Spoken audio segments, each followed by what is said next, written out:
Well, it's not technically lunch with Lombardi because unfortunately I don't have any food to share with you, but it is lunchtime with Lombardi. And I do want to share some quick thoughts about 49ers safety Jimmie Ward, who is lined up to be a pivot point for this 2022 team. And I'll explain why in this video. Up on the screen is the article I recently wrote about Jimmie Ward. I'm going to pop open the link into the chat section. It's also on the comment section there for those of you watching this later, pinned up at the top. So go ahead and check it out. $1 a month for the Athletic. But Jimmie Ward is absolutely the focal point of a 49ers secondary that must answer the bell. The 49ers are not only in the NFL, which is a pass-oriented football league, but they're in the NFC West. And the 49ers in the NFC West need to cover a lot of good wide receivers. You obviously have DeAndre Hopkins in Arizona. The 49ers did not catch a break by getting the Cardinals for at least one of the two matchups in the first 6 games of the season, for which DeAndre Hopkins will be suspended for performance-enhancing drug use. So they're going to have to cover him twice, and that means obviously that Charvarius Ward, the other Ward squared, 49ers are going to have two of these guys. Charvarius Ward's going to have his hands full, but Jimmie Ward is going to have to be running that secondary or in the free safety position. They're going to have to cover DK Metcalf. More on him in a little bit. They're going to have to cover Cooper Kupp, who might be the best receiver in all of football.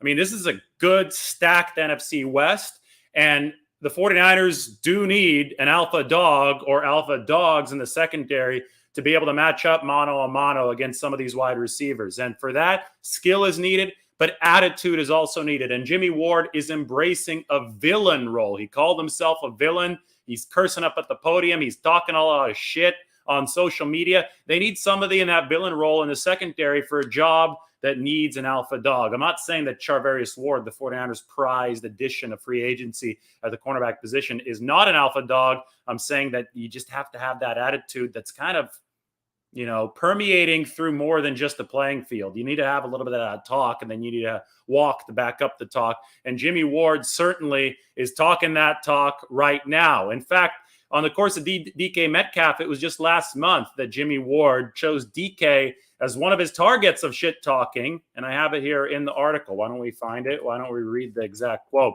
Ward has spent a considerable amount of time trash talking opposing wideouts this offseason, with social media being his primary avenue.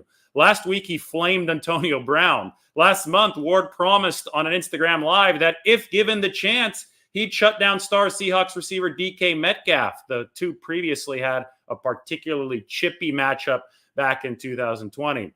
Said Ward, "Please, God, let him stay on Seattle just for one game so I could line his ass up." I mean, you have to love it. If you like the entertainment aspect of the sport, you love Jimmie Ward talking shit to DK Metcalf. And B, I think just from the alpha mentality that the sport requires. I mean, speaking of Seattle and an alpha mentality, you just remember all the shit that Richard Sherman used to talk. And much of that was from Seattle in the 49ers direction and Crabtree's direction. And obviously Sherman got the winning end of that deal. And then he brought some of that bravado to the 49ers. That ended up being a leadership trait for the 49ers over some recent seasons when they ended up going to the Super Bowl. So it just so happens that Jimmie Ward is maybe trying something similar. He is Trey Lance's locker room neighbor. And my article up on the screen, and that's a comment. It's in that comment section and also pinned down at the bottom that you can check out. That delves into that dynamic. The shit talking just doesn't happen to other opposing wide receivers. It happens to the locker room, to his own teammate. Jimmie Ward is talking shit to Trey Lance, who's right next to him in that locker room. And I can't think of anything much better for Trey Lance, especially since Trey is dishing it back. Jimmie Ward will say, "Hey, you messed up in this practice. You're trying to squeeze a ball through a window that's not going to be there in a game." And Trey Lance will go back at him confidently and say, "You know what? I don't care if you're in on coverage. If I see a matchup deep that I like, I'm going after you. I'm throwing after you." I like that bravado both ways. This is a man's sport. And I think that Jimmie Ward, who's going to be turning 31 years old in July, is helping Trey Lance, who just turned 22, grow up. So in that way, Jimmie Ward's a pivot point for the 49ers, right? In the way of the secondary, he's got to be the alpha dog that binds that whole unit together. This is rush over coverage for the 49ers, absolutely, but the coverage has got to hold up its end of the bargain too. And two, Jimmie Ward is also that voice in Trey Lance's ear. Literally, he's right there. He's locker room neighbors with him. That's going to be a big part of the young quarterback's development.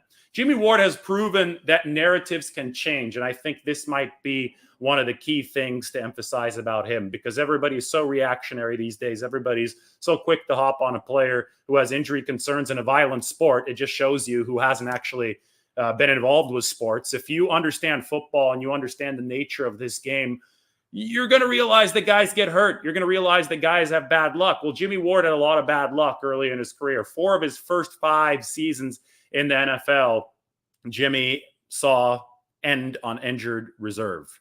So injuries ended 4 of those first 5 seasons. People were derogatorily calling him hospital ward. They're going out there saying that this guy's brittle, this guy's unable to survive in the NFL. Yet he kept on plugging away. And ever since his last major injury, which was a broken collarbone in the 2019 offseason, Jimmie Ward has played in 49 of the past 52 49ers games. So in that way, he has proven that narratives can change, that stuff doesn't stick, that luck can change, and that, prejudging somebody's legacy is not a smart thing, because you might be, and you probably are going to be burned by it in the future. So while Ward has flipped the script on the injury-prone narrative, he now is targeting another narrative. And this one is that he doesn't force enough takeaways. And so far, I think, saying that he hasn't forced enough takeaways is true. It's something that Jimmie Ward actually agrees with. Only 4 interceptions and 4 forced fumbles in 8 NFL seasons for Jimmie Ward. So he's entering year 9,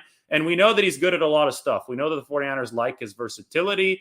We know that they like his leadership capabilities. We know that they're embracing the villain role that Jimmie Ward himself is embracing. But one thing that he's objectively really good at is tackling. A 2.2% missed tackle rate for Jimmie Ward. That is the best on the 49ers. Here on this graphic that I made a few months ago, you can see where Jimmie Ward ranks. Go down here. He's in that bottom third with the rest of the safeties. Missed tackle rate, 2.2%. Yes, there's some guys with 0%, but they didn't have enough snaps really to qualify last season. 2.2, just better than Ambry Thomas, who I might surprise some folks. Ambry was 2.8%. That's a big arrow up for him. But Ward consistently, year in, year out, has been one of the best tacklers in football. And that's really big for the 49ers. They need that dependable fixture on the back end, especially since he's often the last line of defense at that free safety position. But he needs to convert and carry over that tackling success into takeaway generating success. And that's something that Ward talked about the other day. In fact, he doubled his interception total, his career interception total, in 1 quarter against the Rams in Week 9 last year when he picked off Matt Stafford twice, including that 1 pick six. So when he's talking all that shit right now, Jimmie Ward is trying to motivate himself, trying to motivate the 49ers defense to have that edge, to be mean, to hit people, to feed off that pass rush and grab some takeaways, because this team's going to need it this year if it wants to have that top 3 defense that I think is going to be necessary to kind of shield some of those growing pains on the offensive end of the ball. But he has proven that narratives can change, and the next one that has to change is this takeaway one. The 49ers need it bad this year. In conclusion, I think this is the quote that I ended the story with, so go ahead and subscribe to The Athletic. Check it out. If I'm going to talk my shit, no, right here. Not if. It's not a matter of if Jimmie Ward's going to talk shit. He said this: I'm going to talk my shit, and I'm going to back it up. He's talking plenty of it this year, calling guys out, establishing that villain role, establishing that meanness that you do need from a mentality standpoint in the secondary. Well, now it's time to translate that to the field if you're Jimmie Ward, and I think he has every intention of doing so entering year 9.